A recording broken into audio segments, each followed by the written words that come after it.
जीवा और नवीन अपने कुल गुरु श्री सत्यानंद महाराज के सामने बैठे हैं, जो कि उन दोनों की हथेलियां देख रहे होते हैं। क्या हुआ गुरुजी? देखिए, जीवन की रेखा अगले 25 साल तक बिल्कुल स्पष्ट है। सब कुछ काफी कुशल मंगल रहेगा तब तक। ये सुनते ही नवीन के चेहरे पर एक अजीब सा तनाव आ जाता है। क्यों गुरुजी? उसके बाद क्या होगा? उसके पश्चात तुम दोनों को जीवन की सबसे बड़ी और सबसे कड़ी परीक्षा देनी होगी। ये सुनते ही जीवा और नवीन के हाव भाव बदल जाते हैं। ऐसा क्या होगा गुरुजी?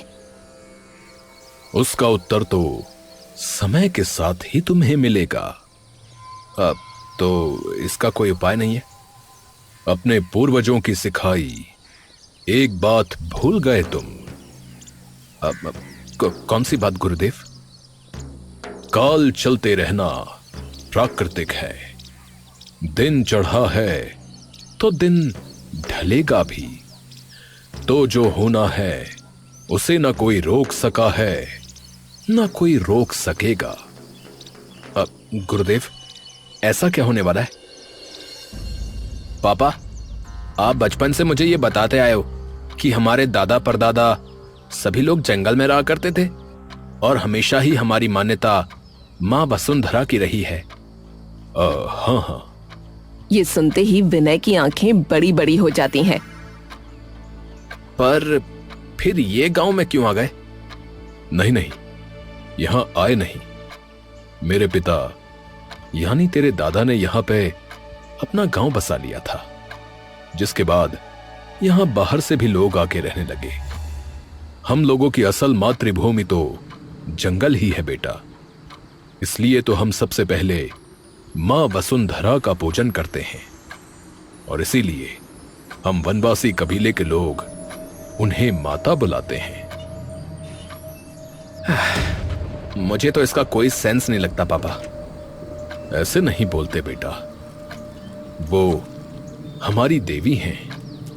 देखो पापा, सब कही सुनी बातें और कुछ नहीं। अच्छा ठीक है, मैं जाता हूं अभी। विनय वहां से चला जाता है। जाने क्या होगा इस लड़के का। 6 साल बाद। अब कुछ सालों में विनय भी अच्छा बड़ा हो जाता है, लेकिन अब नवीन और जीवा के सिर पर वो आपदा घड़ी पूरे तरीके से आ खड़ी होती है। मेरा तो मन घबरा रहा है जी। डर तो मुझे भी लग रहा है। पूरे 25 साल हो चुके हैं। अब न जाने ऐसा क्या होगा जिसका अंदेशा गुरुजी ने हमें दिया था।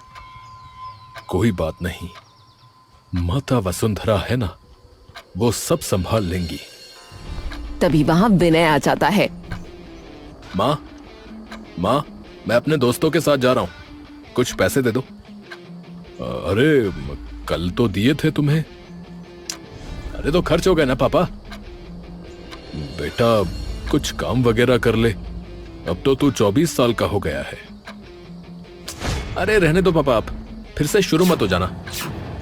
बेटा एक बार बाहर तुलसी के पेड़ के सामने हाथ भी जोड़ जाना। अरे माँ, आपको पता है ना मैं इन सभी बातों को नहीं मानता। पर बेटा माता वसुंधरा हमारी पहचान है। नहीं पापा, वो आपकी पहचान है, मेरी नहीं। विनय चिड़चिड़ाता हुआ वहां से चला जाता है। जब से इसने उन दोस्तों के साथ रहना शुरू किया है, तब से ऐसे ही चिड़चिड़ा सा हो गया ये। सच में एक घड़ी भी हम दोनों के पास नहीं बैठता। विनय अपने दोस्तों के साथ घूम रहा होता है। हाँ भाई, लाया आज कुछ पैसे वगैरह हैं बे? अरे दिया ही नहीं यार। बोलते हैं कि कुछ काम वाम कर। तो कर लेना भाई, कुछ काम कर ले। अरे यार पहले कुछ खाते हैं, तुम भी पैसे निकालो भाई। अबे भाई तुझे पता है ना, मेरे पास होते तो मैं मना क्यों करता भाई। वैसे भाई तो तू है हमारा। अरे भाई तुम ये सब छोड़ो, चलो बढ़िया से नहाने चलते हैं नदी में। अरे यार लेकिन पहले कुछ खाने पीने का तो कर लेते हैं। बताओ नवीन, आज कैसे आना हुआ? गुरुजी, हम इसलिए आए हैं क्योंकि वो वक्त आ गया है जिसकी चेतावनी आपने हमें 25 साल पहले दे दी थी। श्री सत्यानंद कुछ देर के लिए चुप हो जाते हैं और फिर उन दोनों की ओर देखते हैं। तो अंततः परीक्षा की घड़ी आ ही गई। जी गुरुजी, पर अब हम क्या कर सकते हैं, हमें समझ ही नहीं आ रहा। वक्त के बहाव को कोई नहीं रोक सका। तुम्हें बस डट के मुकाबला करना होगा इस परीक्षा का। अब पर गुरुजी, कोई तो समाधान होगा। समाधान तो नहीं, परंतु एक सीख तुम्हें अवश्य दूंगा कि उस परीक्षा में तुम्हारा सबसे बड़ा समर्थक तुम्हारी जड़ें होंगी। तो वर्तमान की उलझन को सुलझाने के लिए भूतकाल के पास जाना होगा।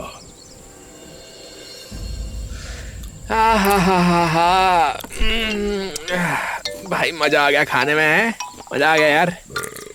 विनय अपने सामने रखी खाने की थाली उठाकर साइड में फेंक देता है। भाई एक बात बोलूं यार, वैसे ना यार तू कर ले कोई काम धाम, बाप से नहीं मांगने पड़ेंगे फिर पैसे। अरे हाँ यार, सही कह रहा है। अगर इकलौती औलाद को भी नहीं दे सकते तो फिर क्या फायदा। अपने बेटे से ज्यादा तो उन्हें अपने पूर्वजों और प्रकृति की चिंता रहती है। एक पैसा नहीं देते मुझे बिना ताने मारे हुए। हर बात पर कहानी सुनाने लग जाते हैं अपने पूर्वजों और कबीले की। भाई मजा आ लिया खा के। भाई ये अपनी बातें तो बाद में बताइयो। अब चलो एक काम करते हैं, नहाने चलते हैं भाई, चलो। विनय और सभी लोग सारा कूड़ा करकट वहीं छोड़कर नहाने निकल जाते हैं। अरे भाई चलो भाई, हो जाए कंपटीशन, देखते हैं कौन ज्यादा देर तक पानी में रह सकता है। हाँ भाई आजा आजा। ए विनय, तू देखियो कौन बाहर निकलता है सबसे पहले है। हाँ ठीक है ठीक है। बबलू और बंटू तभी पानी में डुबकी लगा लेते हैं और काफी देर तक अंदर रहते हैं। फिर सबसे पहले बबलू बाहर निकलता है, उसके तुरंत बाद बंटू। हाँ भाई, देखा मैं जीत गया भाई। बबलू इधर उधर देखने लगता है। अबे भाई विनय कहाँ है? अबे हाँ यार, इतनी देर में ये कहाँ चला गया भाई? बंटू और बबलू बाहर निकलकर इधर उधर देखने लगते हैं, लेकिन उन्हें विनय कहीं नहीं मिलता। भाई कहाँ है ये? अबे पता नहीं यार, इतनी देर में कहाँ चला गया? भाई पानी के अंदर डूब तो नहीं गया ना? बंटू और बबलू नदी के अंदर जाकर भी उसे ढूंढते हैं, लेकिन उन्हें वो वहां भी नहीं दिखता। भाई एक काम करते हैं, गांव में देखते हैं यार, इधर उधर, क्या पता कहीं और बैठा हो। चल चल। दोनों शाम तक पूरा गांव देख लेते हैं, लेकिन उन्हें विनय कहीं भी नहीं मिलता। भाई क्या पता घर ही चला गया यार। हाँ भाई, एक बार देखते हैं, चल के चल। बबलू और बंटू उसके घर चले जाते हैं। बंटू और बबलू विनय के घर के बाहर पहुंचकर गेट खटखटाते हैं। थोड़ी ही देर में जीवा बाहर आती है।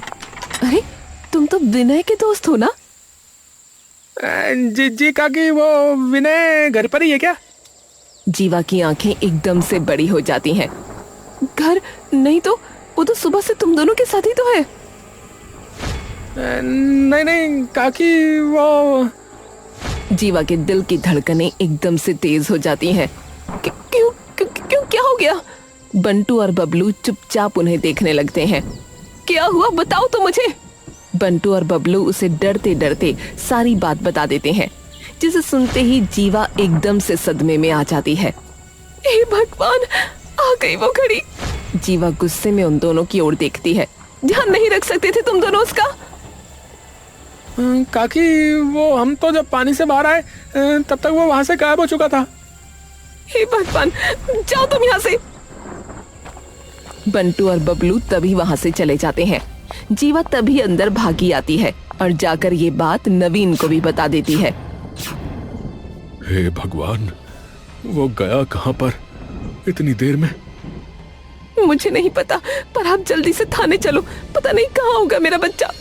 नवीन और जीवा तुरंत थाने जाकर विनय के लापता होने की रिपोर्ट दर्ज करा देते हैं। देखिए साहब, विनय हमारी इकलौती औलाद है, उसके बिना हम लोग कहाँ जाएंगे। सच में साहब, वही एक सहारा है हमारा।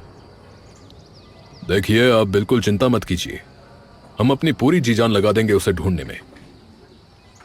धन्यवाद इंस्पेक्टर साहब। नवीन और जीवा इतना कह के वहाँ से निकल जाते हैं। सुनिए जी, मैं कहती हूँ एक बार हम भी जंगल की तरफ देख कर आते हैं ना। हाँ हाँ, चलो चल के देखते हैं। नवीन और जीवा उसे आधी रात तक जंगल में इधर उधर खूब खोजते हैं, लेकिन उन्हें विनय कहीं नहीं दिखता। हे भगवान, कहाँ गया मेरा बच्चा। नवीन हाथ जोड़कर प्रार्थना करने लग जाता है। हे माता वसुंधरा, हमारे बेटे की सभी भूलों को माफ कर देना और उसकी रक्षा करना माता। विनय बेहोश वहाँ लेटा होता है, लेकिन एकदम से उसकी आंखें खुलती हैं और वो झटपट उठकर बैठ जाता है।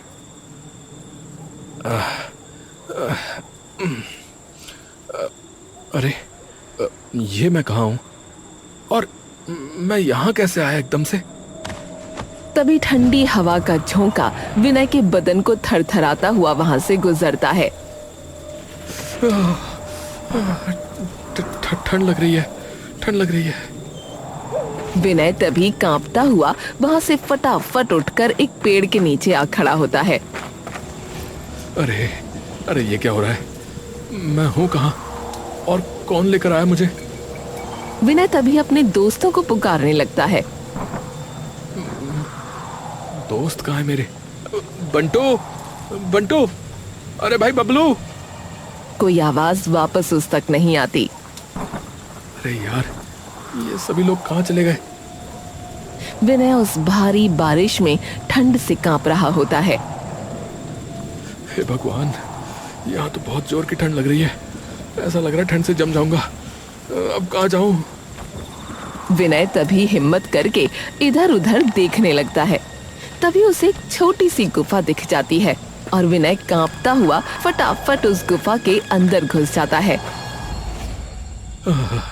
हे भगवान, सारे कपड़े गीले हो गए और ठंड बहुत ज्यादा लग रही है। अब क्या करूं? तभी विनय देखता है कि उस गुफा में कुछ लकड़ी और पत्थर पड़े हैं।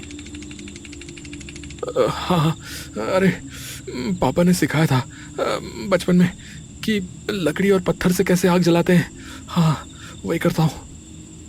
विनय तभी वो लकड़ियां इकट्ठी कर लेता है और 2 पत्थर उठाकर उन्हें आपस में रगड़ने लगता है। तभी एक जोर की चिंगारी उसमें से बाहर निकलती है और आग जल जाती है। बच गए भैया, बच गए। विनय आग के सामने बैठकर हाथ सेकने लगता है।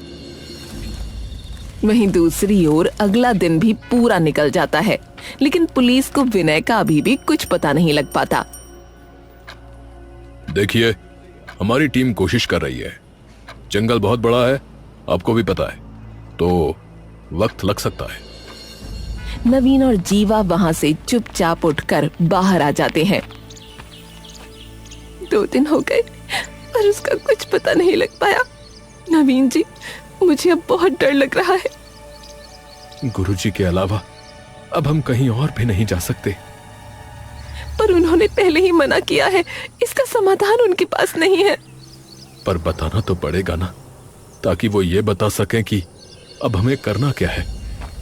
नवीन और जीवा तुरंत सत्यनंद महाराज के पास पहुंचते हैं और उन्हें सारी बात बता देते हैं। गुरुजी, अब हम क्या करें? बेटी, ये कठिन समय है। इस समय तुम्हें अटूट बनना होगा। जिस माता वसुंधरा ने आज तक हम सबको संभाले रखा है, बस उन पर भरोसा रखकर अपना कर्म करना होगा। तुम्हारी सभी पीढ़ियों ने हमेशा से सच्चे मन से माता वसुंधरा को माना है, तो तुम्हारे पितृ और माता वसुंधरा उसे कुछ नहीं होने देंगे। विनय के कपड़े भी पूरे तरीके से सूख चुके होते हैं।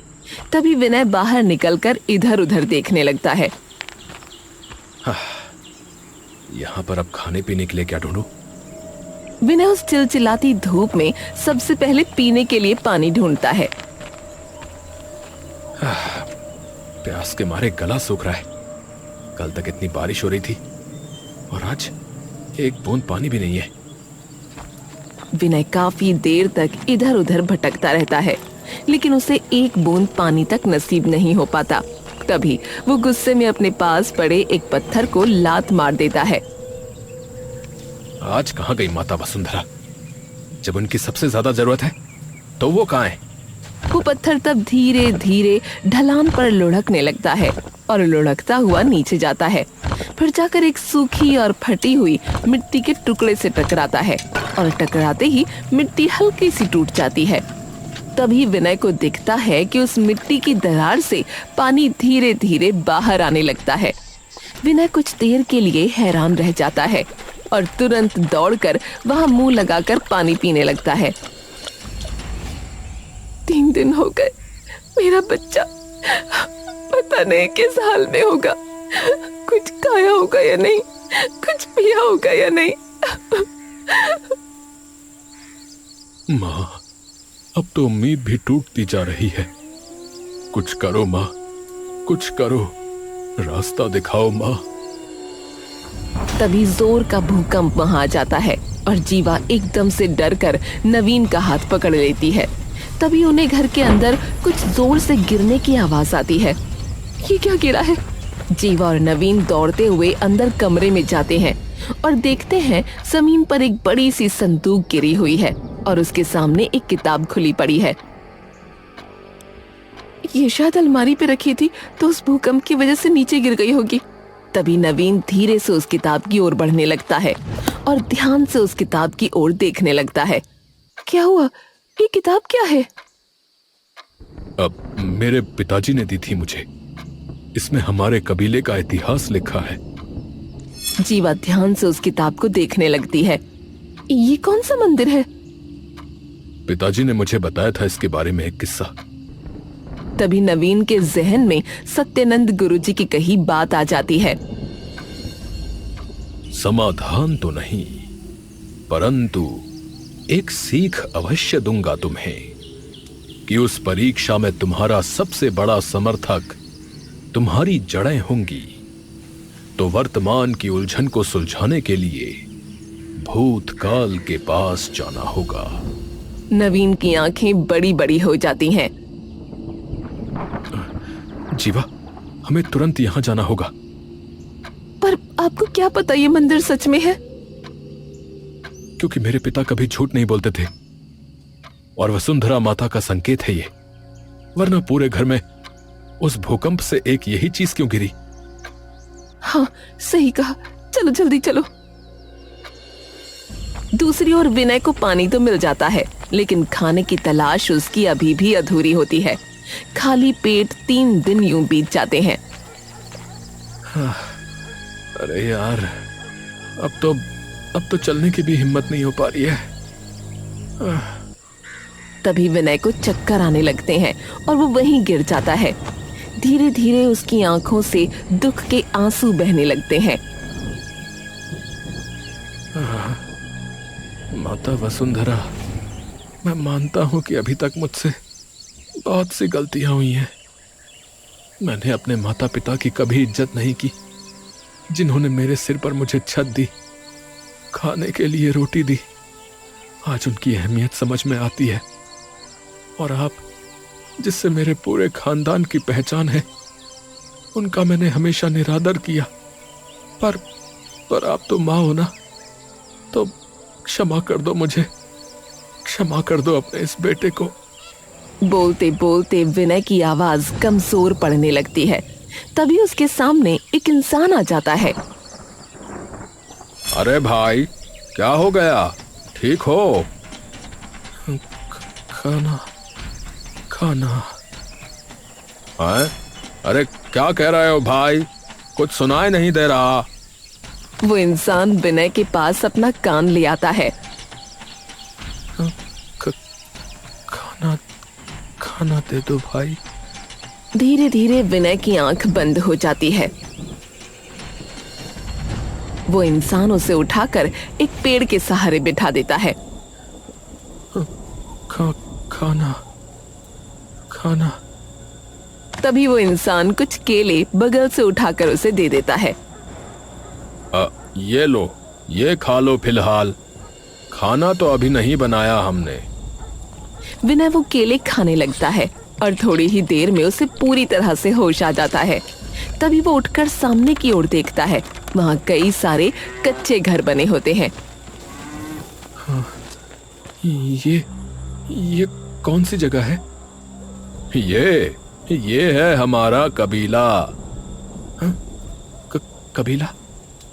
हाँ भैया, वनवासी कबीला। ये सुनते ही विनय पूरी तरीके से चौंक जाता है। क्या? पर ये कैसे हो सकता है? विनय इधर उधर देखता है। आपको पता है, कई वर्षों पहले ही सभी लोग जंगल से वापस आ गए थे, ऐसा मेरे पापा ने बताया था। हाँ, अब मैं कुछ समझा नहीं भाई। अब वनवासी कबीले वालों ने तो कब का जंगल छोड़ दिया था और अपना एक गांव बसा लिया था। हैं? क्या कहा? नहीं भाई, हम तो कितने सालों से यहीं रह रहे हैं। वो बेचैन होकर इधर उधर देखने लगता है। तभी उसकी नजर एक मंदिर पर पड़ती है। ये क्या है? ये? अरे भाई, ये है माता वसुंधरा का मंदिर।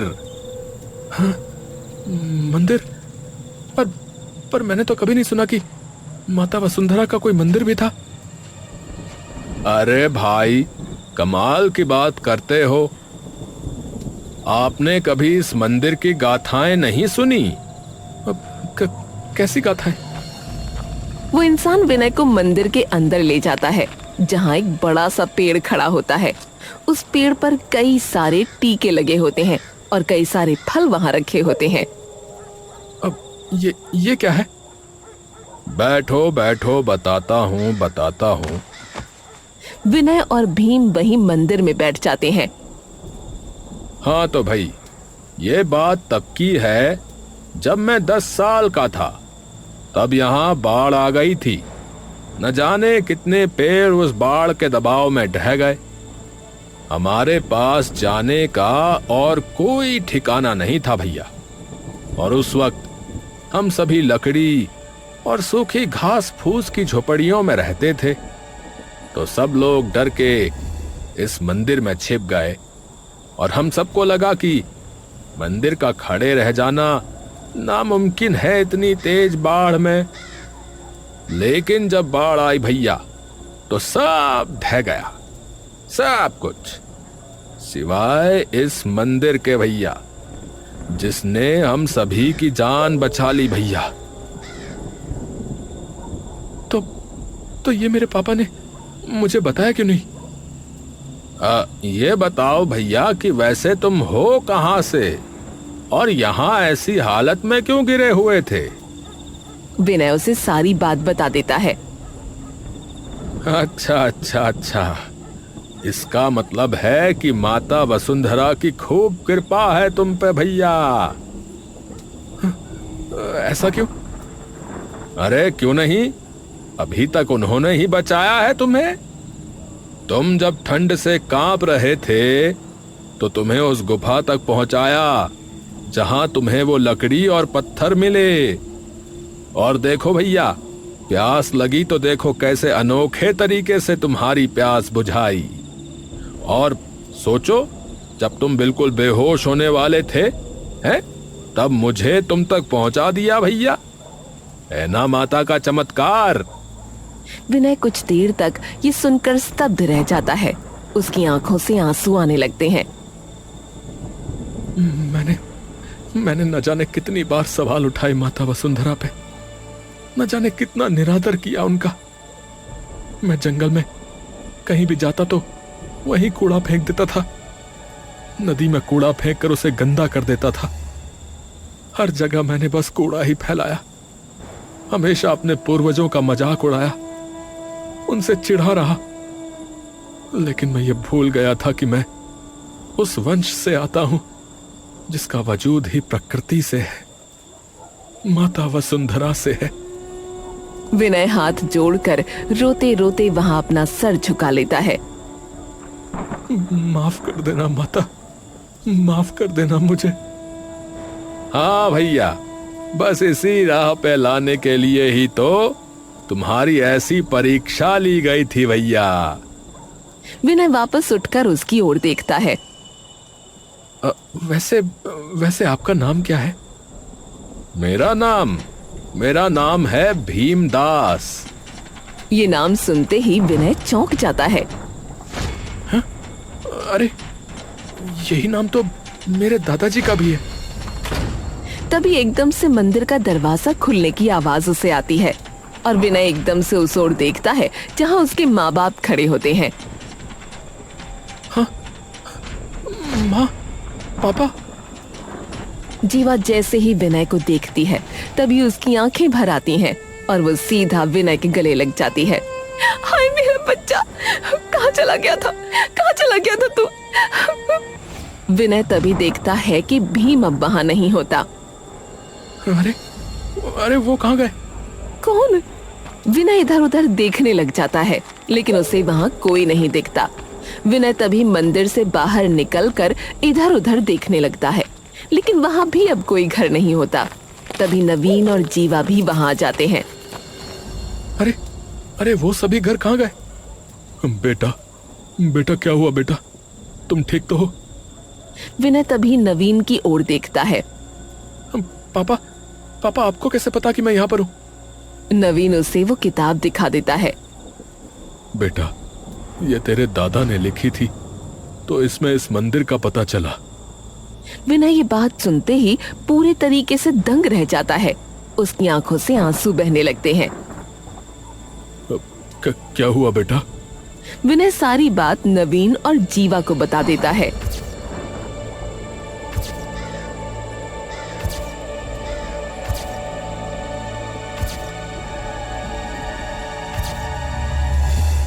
जिसे सुनकर नवीन और जीवा भी दंग रह जाते हैं। गुरुजी ने कहा था कि हमारी सभी पीढ़ियों ने हमेशा से सच्चे मन से माता वसुंधरा को माना है, तो तुम्हें हमारे पितृ और माता वसुंधरा कुछ नहीं होने देंगे। और देखो कैसे हमारे पितरों और माता वसुंधरा ने तेरी हर कदम पर रक्षा की है। खुद पिताजी ने इसे बचाया है जीवा। जीवा की आंखों से भी खुशी के आंसू बह जाते हैं।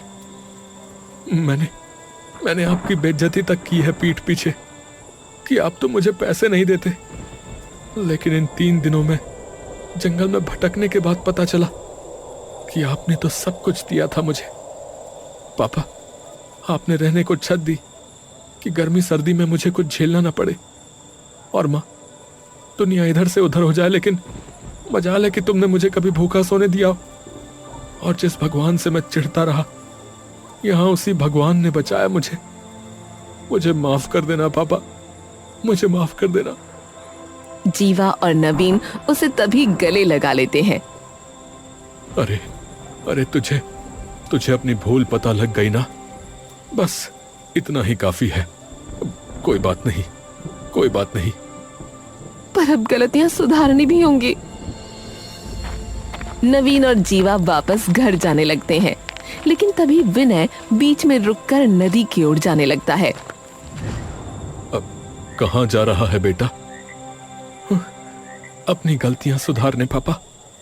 विनय उस पेड़ के पास चला जाता है जहां वो और उसके दोस्त बैठे खाना खा रहे थे।